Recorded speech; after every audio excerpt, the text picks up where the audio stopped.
Black Ship Side Story. What's the Job? Chapter 17. On the bridge of Ramon's ship, Nico stared out into the void as the Never Late and the Silent Runner were putting a bit of distance between them and the station, just in case the security detail aboard decided they wanted to investigate the scuffle. "A fine ship you have here, Captain," Nico said with an amiable smile. Ramon grinned, though still wary of the man who had just dropped the body he had been dragging with him. "Thank you, my lord. She's simple."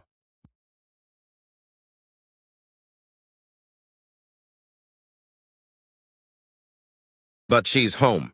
I am no lord. You needn't worry about that stuff with me, and as long as she gets the job done, nothing wrong with simple," Nico added, trying to quell the other captain's nervousness. "Anyway, I believe we have some final business to tend to, yes?" he asked rhetorically. "If I may contact my ship, I will have them transfer over the funds to reimburse you for your time." "Oh, of course." "Please," Ramon said with a widening grin, really shocked that earning a whole 5 million credits was turning out to be so easy. He walked over to the console and opened a channel to the Silent Runner, who instantly accepted the transmission request. "Thank you," Nico replied in a businesslike tone as he joined the captain before inputting the order to transfer the credits. He then stepped aside to allow Ramon to fill out the account information to which the credits were to be transferred to. And just like that, Ramon and his crew were 5 million credits richer, a fact that had the captain of the Never Late holding his hand out to shake excitedly, while his crew barely contained themselves from breaking out into celebration. "Happy to be of service, sir," he said after Nico graciously accepted the offered hand. "If you ever have need of us again, please don't hesitate to contact us."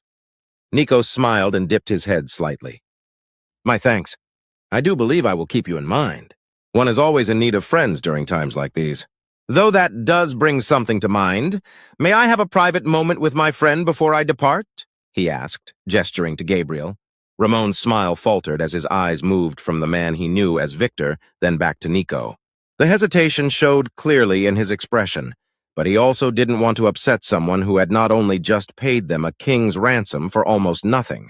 Not to mention he had just watched him beat an experienced bounty hunter to death with nothing but his fist.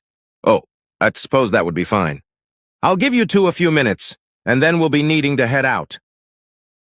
For Gabriel's part, his jaws clenched as he heard Ramon agree to a few minutes alone with the other captain. Nico merely smiled and waited for the crew to leave the bridge. Once the door closed behind the crew of the Never Late, he reached out through his implants to speak to Gabriel.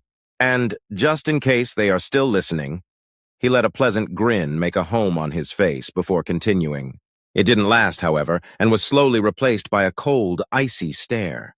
"I really don't appreciate you going back on our deal," Nico restarted, switching his tone to a more ominous one. "I never asked to be taken by you to Clara in the first place," Gabriel shot back. "You were trying to kidnap me, and yet it's what you want." "So what's the problem?"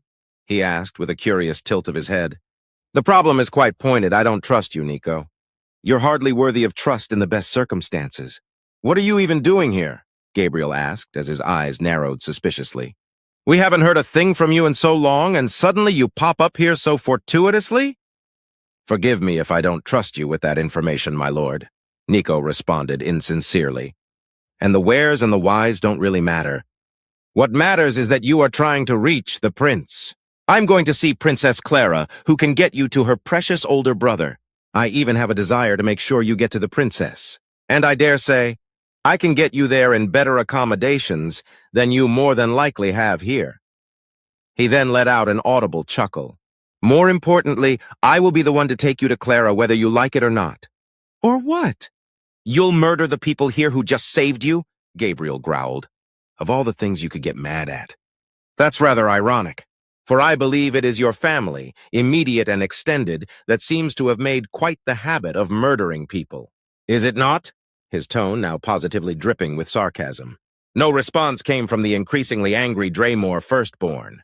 Nico sighed tiredly at the lack of an answer. "So what'll it be? Do you tell these nice people that you've changed your mind and will be traveling with me after all? Or do I tell them who you really are? And maybe accidentally mention the 25 million credit bounty on your head your father put out for your arrest? Do you trust them enough not to have second thoughts about keeping you?" I mean, after all, they did risk their lives for 5 million credits. What do you think they do for 5 times that amount for no risk at all? He then shrugged. Or maybe I could simply take your route and raid them with those bounty hunters that are probably still on my ship in exchange for their freedom. How much do you value their lives? Gabriel merely glared at Nico, but didn't reply immediately. I will say both of those last options are distasteful to me, and I'd much rather avoid them. But that's up to you. Will you come quietly? Or do we explore one of these 2 other options instead? Gabriel's eyes moved this way and that way as his mind worked overtime trying to think of a way out of this that didn't involve the crew who had helped him all this way getting hurt or worse. Nico's smile began to return. In your honor, a royal flush! A deep scowl instantly appeared on Gabriel's face as his hands tightened into fists. Fine. Wonderful! Nico said victoriously as he started to move toward the door before Gabriel cleared his throat. However, Nico stopped, cracking his neck in mild irritation. What? He asked without turning around. First, you'll pay the crew 25 million credits, Gabriel said with a grin. Nico snapped his attention back to Gabriel. And why would I be doing that? Captain Ramon! Gabriel called out loudly. What? Nico started, but was cut off as the door opened with a hiss, allowing the captain and a few of the officers to enter.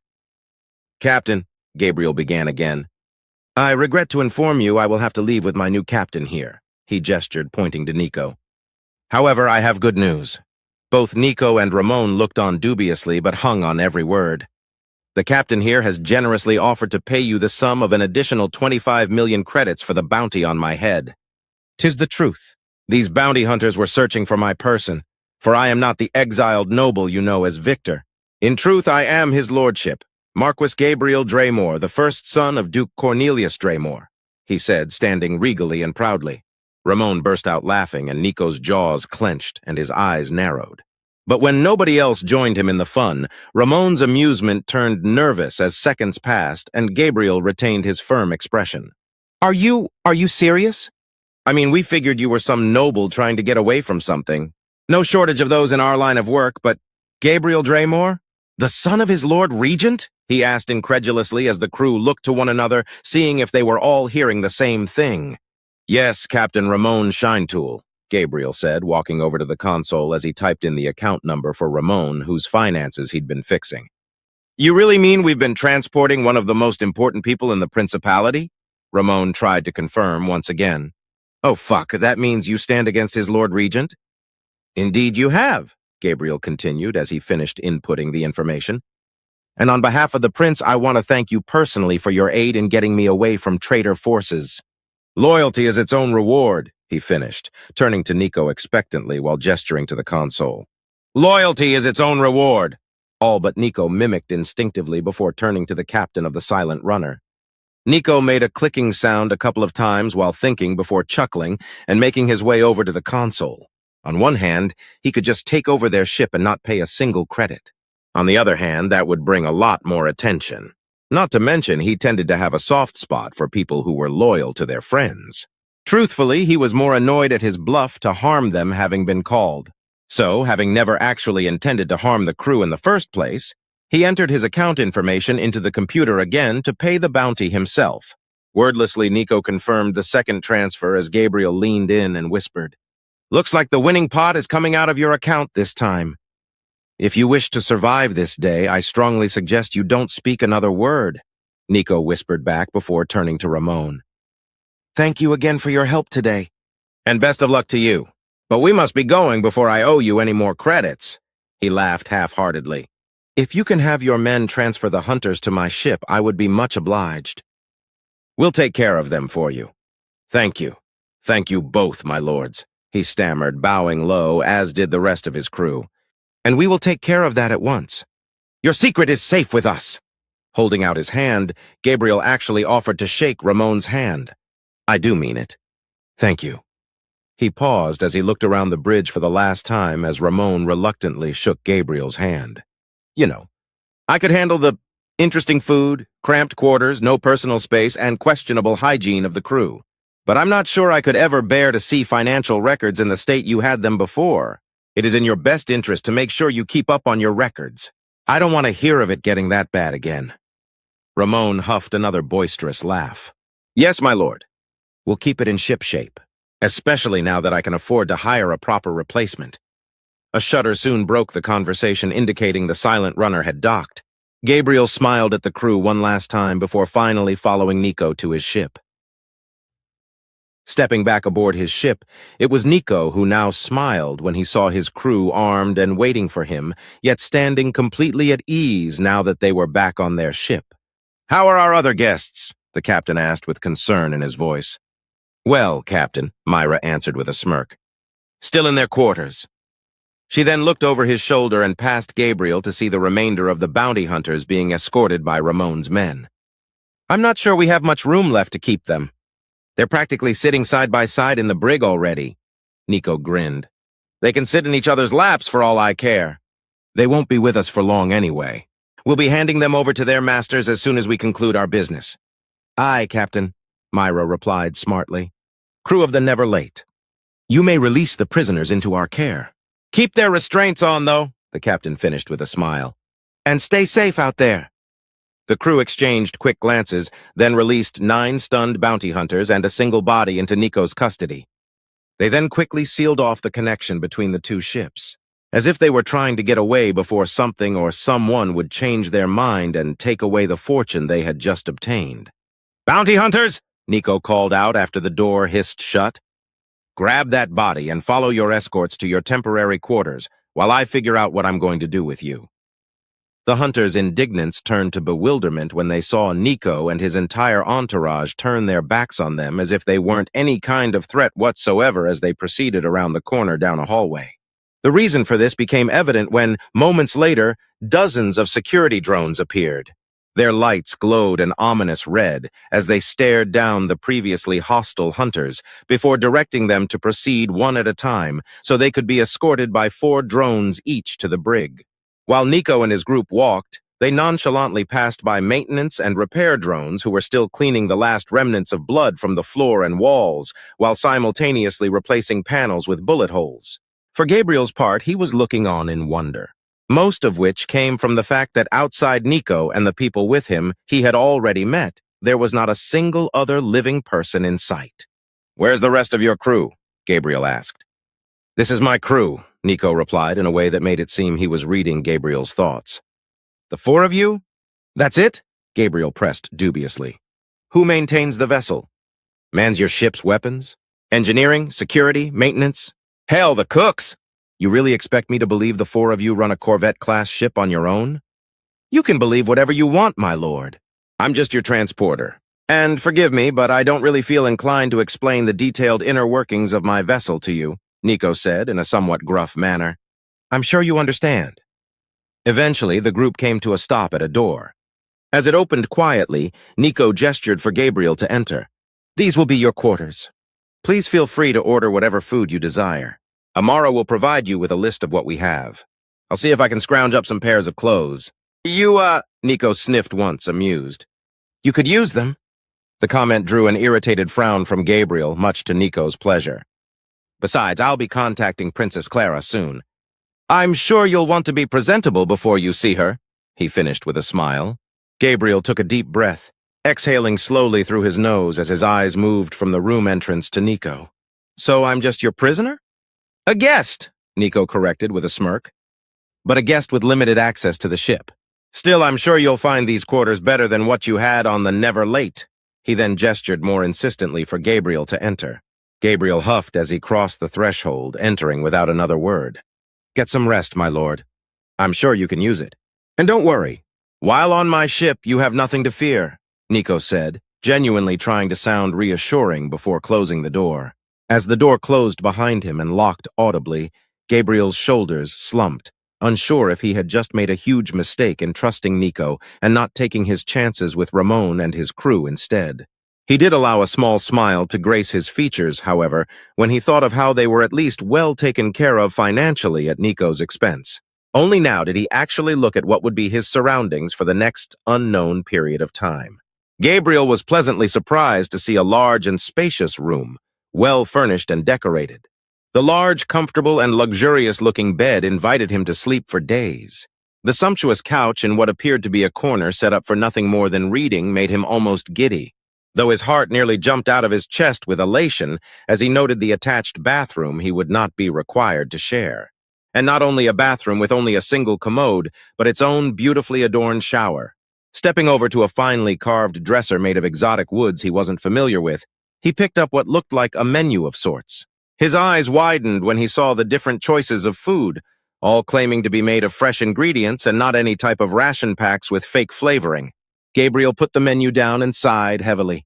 While this was a most delightful change in living conditions, it didn't change the fact that he'd rather already be at the prince's side, taking the fight to his father. Still, he knew his time was coming soon. At least he hoped Nico was going to keep his word. Pushing any thoughts of betrayal aside, the man headed to the bathroom to enjoy a long, hot shower. In the meantime, Nico and his crew stopped by to see the Staples. The captain knocked on the door and was soon greeted by a still nervous-looking Wirt. Close behind him was Weskel, then Wham, all seemingly ready to pounce and protect Winona. They let out a collective sigh of relief when they saw who it was. "I heard you had a bit of excitement." Nico started with a smile before they all soon crowded into the medium-sized bedroom and discussed their respective tales of what happened. While the Staples relayed their small part in the boarding action, Weskel got an honorable mention from Amara, who mentioned his desire to help with the defense of the ship after they had been secured in their room. Nico raised an eyebrow as he turned toward Weskel. "Is that a fact?" "Yes," Winona interjected with a small frown, despite somehow looking proud at the same point. "He demanded a rifle and—" "I only wanted to defend my family," Weskel complained, finally managing to get a word in. "And if that meant defending the ship, so be it." Nico smiled widely as he looked between the different members of the Staples family. "Well, I'm glad you stayed with your family and kept safe. I seem to remember promising your mother I'd keep you out of danger." The response drew a tired look from Weskel and a victorious smile from Winona. Before Weskel could respond, Nico continued, "But well done in volunteering. I'm proud of you for being willing to throw yourself into the fray in the defense of others." He finished with a proud wink to Weskel and an apologetic shrug of his shoulders to a suddenly annoyed-looking mother. The conversation continued on for a few more minutes. By the time they were done getting caught up, the captain rose as he prepared to leave. "Anyway, I am pleased none of you were harmed. You'll be happy to know we only have one more stop to make, and then we should be heading out to meet with Princess Clara. Once there, if all goes well, I should be transferring you back to Lord Staples then." A mix of expressions quickly appeared, though most were generally happy. "Oh, I also won't be needing you to make another shuttle ride. The fates, it seems, have given me another way to handle my last objective. So my thanks, Wirt, for your help in getting the shuttle back up and running. But I'm afraid you'll have to stay behind for this one." Nico finished with a smirk. "Oh, I'm sorry to hear that," Wirt said mechanically in as sarcastic a way as he could manage. "I am not sure how I will ever contain my disappointment," he finished with a grin of his own. "I'm sure you will all find a way to cope," Nico teased. "Anyway, we're off. And again, glad you are all safe," he said with a final nod before departing. A short time later, Nico and his crew were back on the bridge reviewing the actual visual recordings of the boarding action. The captain chuckled as he watched the theatrics performed by his semi-crazy AI before she struck. "Well, that's a first. Did you have fun, Amara?" Nico asked, giving her a sideward glance. "Oh, it was so much fun," Amara gushed. "Look, look, look! Watch what happens when I electrocute them." As waves of electricity suddenly came up from the floor and coursed through the invaders' bodies, muscles seized, causing more than a few of them to accidentally open fire despite being in the middle of and surrounded by their comrades. A couple of the invaders were riddled with rounds until the magazines emptied or battery packs for the laser rifles drained. Amara started laughing as she watched the people twitch until she cut the power, only to resume when they tried to get back to their feet. After a minute of this, the lights came back to life, revealing hundreds of security drones coming in to whisk the dazed prisoners off to their holding cells. Myra grimaced. "I'm glad you're on our side." Amara bowed with an exaggerated flourish. "Happy to be of assistance, my lady." "I don't suppose you managed to keep the leader alive, did you?" Nico asked, seemingly unfazed by the carnage. "I did," Amara nodded quickly. "She's in the brig. Got a mouth on her, she does."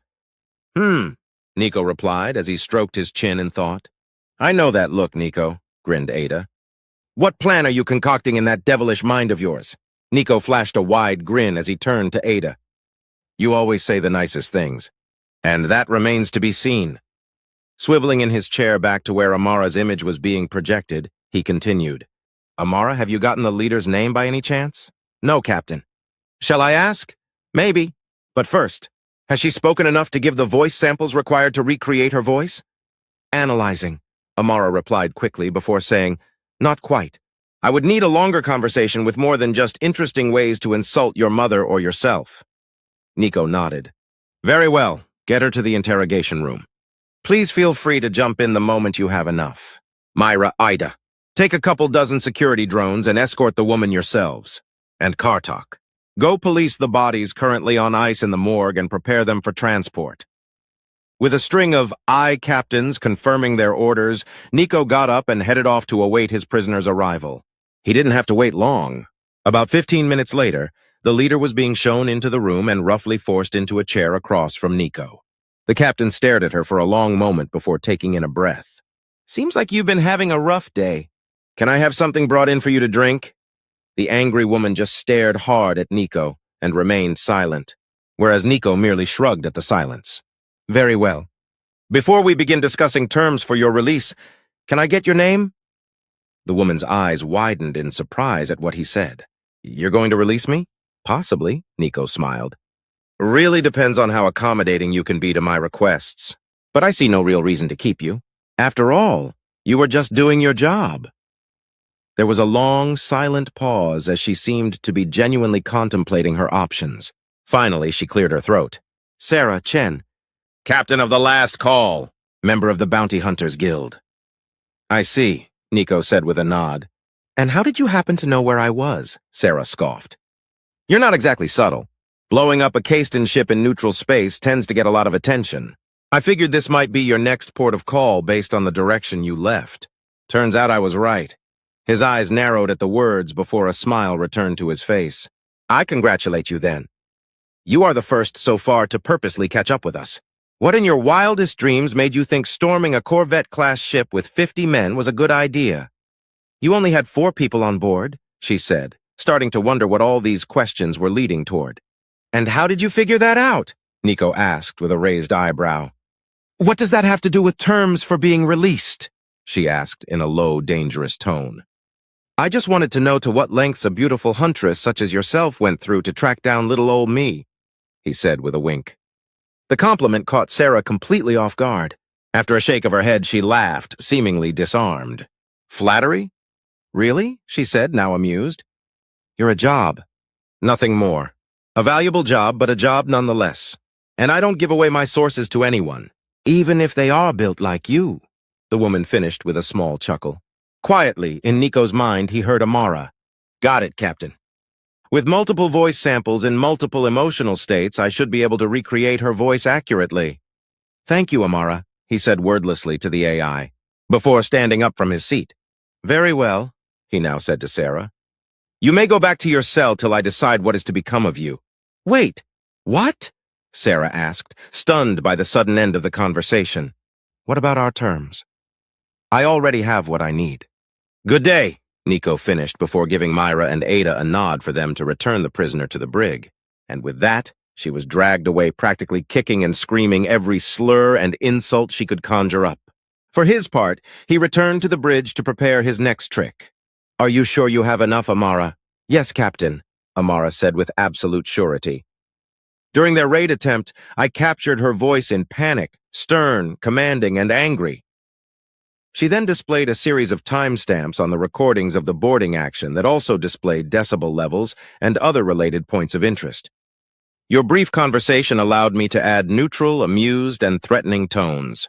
Between the 6 types of voice inflections, I should be able to create a full conversation that would fool just about anyone. A devilish grin tugged at the corners of his mouth. Good. Contact the last call. Using Sarah's image and voice, order them to disembark and dock with us. I then want you to take 100 security drones and capture that ship after you have overwhelmed their AIs and shut down their communications array. Of course, Captain, Amara saluted smartly. With pleasure. A few days later, Nico and his crew were analyzing the star charts. Are you sure we should be doing this? Myra asked concernedly. Sarah's right. This isn't exactly subtle. This isn't about being subtle. This is about sending a message, Nico said with a frown as he calculated the timing of all the moving parts of his plan. With that in mind, we're deploying to this location because Amara's presence in their systems indicates Tigan's representative is there. He must be important to them to be handling such a matter personally, and I'd like to remove any important piece from the board that I can. Absolutely. I'm with you, Nico, purred Ada. Let all know what happens when you ruin our shore leave, she finished as they all joined in laughter. All right, people. Last con and then on to the main event, Nico said as he nodded for Amara to commence. As she disappeared, he let out a breath. And now we wait for word to come back. At one of the 7 rendezvous points, the last call jumped into the system. Over the last few days, having several modifications made by Ada, Wirt, and the repair drones, the ship was able to be completely flown by Amara alone. Though unlike the Silent Runner, she would have zero abilities to affect any kind of real repairs should anything happen. Scanning the area with the sensors she had, the AI groaned. How did these people even manage spaceflight with this archaic technology? She shook her proverbial head and appeared ready to be seen by an important audience. It's all right. 1 more hour and I'll get to start my greatest performance yet. She contented herself with tying into the local network and sending a confirmation ping back to Nico as well as her copy inside the Tegan private networks. Once confirmations were acknowledged, she waited for her prey to come to her. And come to her they did. Right on schedule, a ship dropped into the system well within sensor range. She sent a hail which was promptly answered. Switching to her impersonation of Nico while using his voice synthesizer, she said, "Greetings. Are you ready to conclude our business?" The Tigan representative cleared his throat and nodded. Yes. Do you have confirmation that the Staples family is aboard? Naturally. Sending confirmation now, Amara said in her copycat voice, while sending a previously recorded clip of the Staples tied up and waiting on the ship. There was an uncomfortably long pause as the representative reviewed the footage. His eyes narrowed as he looked at his sensor operator. Can you confirm individuals located on the ship sitting in this pattern? The officers worked at his station at a feverish pace, soon giving him a nod. Aye, sir. 42 people on board, and we are detecting 4 individuals in the cargo hold matching this footage. Understood. Thank you. Eventually, the representative came back online. Confirmed. Permission to dock? Permission granted. But you will transfer the funds before access to the ship will be granted. Just in case you decide to try some funny business like the Castons, she said in no uncertain terms. The man looked almost insulted, but at the same point, he couldn't overly blame who he thought he was talking to. Your terms are acceptable. However, we'll add one of our own. You must power down your ship engines after docking and before we transfer the credits. This way we can be sure you won't try to betray us either. Your terms are also just as acceptable. We have an accord, Amara declared, still portraying her captain. What the man didn't know was that while his ship was docking with the last call, Amara's copy inside his own systems was altering the final bits of coding of said system. She had been working tirelessly for days, slowly making discrete changes so she wouldn't be found out by the inferior Standard and Ghost AIs meant to be protecting the Tigans. While her own programming was superior, she lacked the processing power she normally had while working from the Silent Runner, so she still needed to be cautious. As the all-clear signal appeared on both ships displaying good docking, the representative declared, "Docking confirmed." Engine shutdown also confirmed. "Transferring credits now." His fingers danced across his tablet as he entered all the necessary information. He practically shook with excitement as he prepared to finally get the Staples family in custody and to his lords. As he tapped on the confirmation to send the 500 million credits, he turned to the sealed hatch of the other ship. Before the outgoing packet left his tablet, however, Amara's client-side routine intercepted the transfer request, forged the bank signature, and altered the payload. 2 extra zeros appended to the amount. The AI waited anxiously for what felt like an eternity as her diminished processing power took a fraction of a second longer to return word of her success or failure. When it did, she smiled inwardly. "Transfer complete," Amara practically purred in her altered voice. "Access granted." And just like that, the door slid open, revealing nobody to greet them. The representative frowned, soon waving a hand, gesturing for a few of the guards on board to move in. As they came to the first intersection, they saw several men hog-tied and splayed out onto the floor. All began to beg for help as best they could past the gags they had in place. The representative had a sinking feeling settle in the pit of his stomach when a new message pinged him on his tablet. It was from Lord Tygan himself. What the hell is this transfer of 50 billion credits about? All color drained from the man's face as he immediately opened the banking program and saw a confirmation notice for 50 billion credits being transferred, not the 500 million he had actually input. But, how? He asked weakly. Another message pinged him. Thank you for the 49.5 billion credit tip. Amara was all the message said. The man was on the verge of hyperventilating before snapping his attention back to the men tied up on the ground. You men! Go check the cargo hold now! He cried, turning to more guards. And you, seize the bridge! The guards reacted instantly. Charging through the halls, they secured room after room as they ignored the dozens of men and women hog-tied everywhere. Eventually, the guards, followed by the representative, entered the bridge. Only one person was there. She was thrashing violently in the captain's seat and growling as she furiously fought to escape. One of the guards turned her around to reveal a single sheet of paper adhered to her chest. It read, Bounty Hunter Sarah Chen, Captain of the Last Call. Next time, hire more hunters and AIs that work. The representative dropped his tablet as realization he had been taken for a fool dawned on him. Only then did he pay attention enough to the flailing captain to note she was gesturing to the console desperately. Like a man on his way to the gallows, he slowly walked over to see a screen blinking a small red indicator. The volume had been disabled, but the screen was clear enough. Self-destruct sequence activated. Main reactor core overload. System failure imminent in 3, 2, 1. The man took in a sharp breath before the ship he was on temporarily turned into a small sun. The blast consumed both ships and took any and all evidence of the Silent Runner and its crew with it.